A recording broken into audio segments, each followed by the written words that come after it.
ఈ మధ్య వర్షాలకి మా ఇంటి దగ్గర ఒక పక్షి పిల్ల చావు బ్రతుకుల మధ్య కొట్టుమిట్టాడుతూ పడిపోయింది. ఆ పిల్లని మా మనవరాలు చూశారు.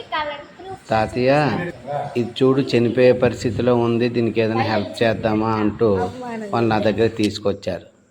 దాన్ని తీసుకొని మేము దానికి ఫస్ట్ ఎయిడ్ చేస్తూ కొంచెం పాలు పట్టి దాని దాహాన్ని తీర్చాం. ఆ తర్వాత నైట్ అంతా దానికి చాలా సేఫ్గా ఉండే విధంగా ఏర్పాటు చేసాం.